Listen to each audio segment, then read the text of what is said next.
Good morning बच्चों, निकाल जी fourth class की हिंदी की बुक। कल मैंने इसके शब्दार्थ लिखा दिए थे, आपको याद कर लिए हैं, तो ये लेसन भी समझ में आ जाएगा। जितना लेसन पढ़ाती हूँ उतने लेसन में से क्वेश्चन बनाओगे। जितना लेसन आपको पढ़ाया जाता है, अगर कहे आपको क्या करना है, उतने लेसन में से आपको क्वेश्चन खुद बनाने हैं, उनके खुद आंसर लिखने हैं। इससे आपको याद हो जाएंगे। ठीक है। प्रस्तुत पाठ में बताया गया है कि व्यक्ति अपने साहस, परिश्रम, धैर्य एवं लगन से किसी भी कार्य को करता है। कल मैंने बात की थी साहस की जीत। यदि साहस रखोगे, हिम्मत रखोगे तो जीत आपकी होगी। उदाहरण भी दिया था मैंने खाने का, भूख का। क्या दिया था कि जैसे ही आपको क्या होती है, भूख लगती है, यदि आपकी हिम्मत होगी, आपके अंदर आलस्य नहीं होगा, उठकर जाओगे, खाना लाओगे और खाओगे, तो आप क्या रहोगे, जीत में रहोगे। अन्यथा आप बैठे बैठे कहोगे मुझे भूख लग रही है, मुझे भूख लग रही है, कोई खाना ला के देगा तो मैं खा लूंगा। और खाओगे भी कैसे, आलस्य जो भरा हुआ है, साहस ही नहीं है, हिम्मत ही नहीं है, ताकत ही नहीं है, तो खाओगे कैसे। तो क्या करना पड़ेगा, उठकर जाना पड़ेगा। नहीं जाओगे तो क्या जीत में रहोगे, भूखे मरते मर जाओगे। तो क्या बताया गया है, साहस की क्या है, जीत होती है। जिसमें हिम्मत होती है, ताकत होती है, वही जीत सकता है।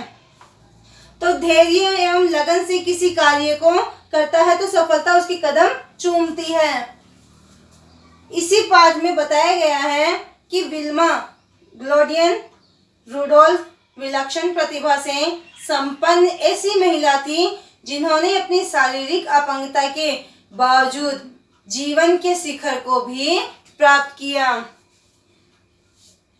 रुडोल्फ क्या थी, एक अपंग महिला थी जिसने क्या किया था, साहस दिखाकर अपना नाम कमाया था। विलक्षण प्रतिभा से संपन्न विल्मा ग्लोडियन रुडोल्फ एक ऐसा व्यक्तित्व है जिन्होंने यह सिद्ध कर दिया कि शारीरिक अपंगता उन्नति और विकास के मार्ग में बाधक नहीं होती है। यदि किसी का हाथ टूट गया, किसी का पांव टूट गया, तो क्या वह जीना बंद कर देगा? नहीं, वह जिंदगी जिएगा और एक अच्छी जिंदगी जी सकता है। लेकिन कब, जब उसमें क्या होगी, साहस होगी। जब उसमें साहस ही नहीं होगा, उसमें हिम्मत ही नहीं होगी, तो वह क्या कर सकता है, वह कुछ भी नहीं कर सकता है। यदि वह अपंग भी है और इसमें साहस है तो वह इन ऊंचाइयों को छू सकता है। यदि उसमें साहस, हिम्मत नहीं है, वह बिना अपंगता के भी अपंग माना जाता है। मतलब यदि उसके शरीर में कोई भी अपंगता नहीं है, कोई भी अंग खराब नहीं है, तो भी वह क्या माना जाएगा, एक अपंग व्यक्ति ही माना जाएगा। जो साहसहीन होगा वह एक अपंग के समान ही माना जाएगा। जो अपंग होते हुए भी ऊंचे शिखर को छू सकता है, तो क्या आपके पास सब कुछ होते हुए आप नहीं कर सकते हो? कर सकते हो, लेकिन क्या होना चाहिए, साहस होना चाहिए। बल्कि निराशा उन्नति का मार्ग बंद कर देती है।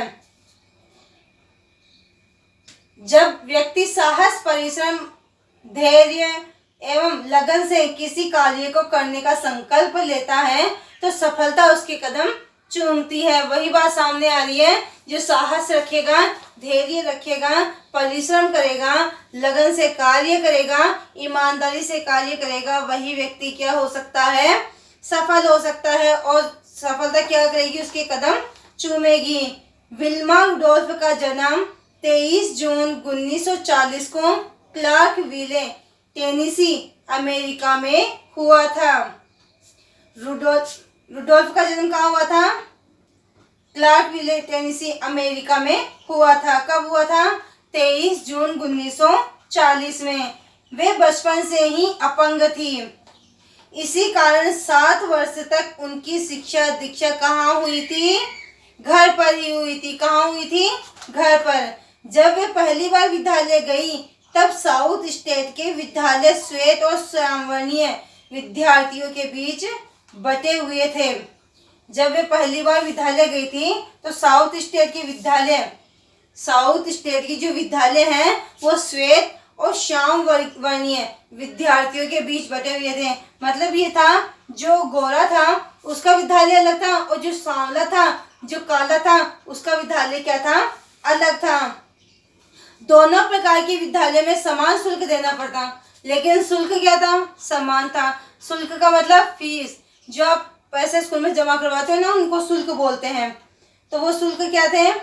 उनको समान ही देने पड़ते थे, चाहे वो श्वेत विद्यालय हो, श्वेत वर्ण के लिए विद्यालय हो, चाहे श्याम वर्ण के लिए विद्यालय हो। परंतु श्याम वर्णीय विद्यालय में सुविधाओं का अभाव भी था।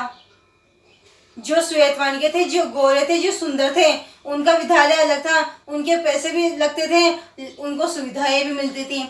लेकिन ये कह रहे कि जो श्याम वर्ण का विद्यालय था, जिसमें काले लोग, सांवले लोग रहते थे, बदसूरत लोग रहते थे, उनको अलग दे रखा था, और पर उनकी सुविधाएं कम थी। लेकिन जो फीस श्वेत वर्ण वाले की थी, वही फीस श्याम वर्ण वाले के थी। लेकिन इसमें कमी क्या थी? केवल सुविधाओं की कमी थी। विल्मा के माता पिता बहुत ईमानदार तथा मेहनती परंतु बहुत गरीब थे। विल्मा के पिता ईमानदार भी थे, परिश्रमी भी थे, लेकिन क्या थे? वो गरीब थे।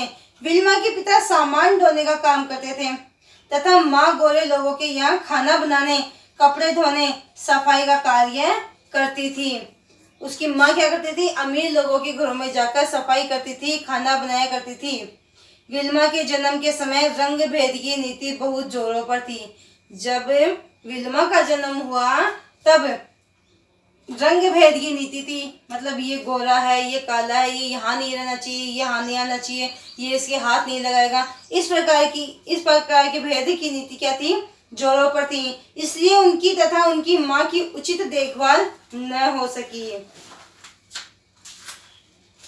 इसके परिणाम स्वरूप विल्मा चेचक, गलगंड, निमोनिया तथा लाल बुखार, स्कारलेट ज्वर जैसी भयंकर बीमारियों से ग्रसित हो गई। विल्मा ने अनेक समस्याएं क्या है?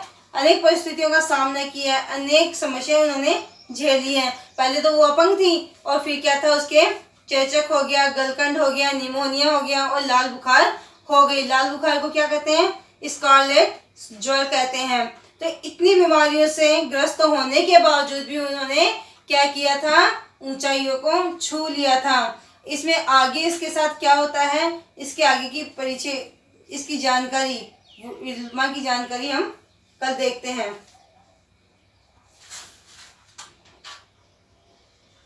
क्वेश्चन आंसर बनते हैं तो क्वेश्चन आंसर बना लीजिएगा, वरना 1 पेज राइटिंग आपको डेली का करना है। ठीक है, थैंक यू।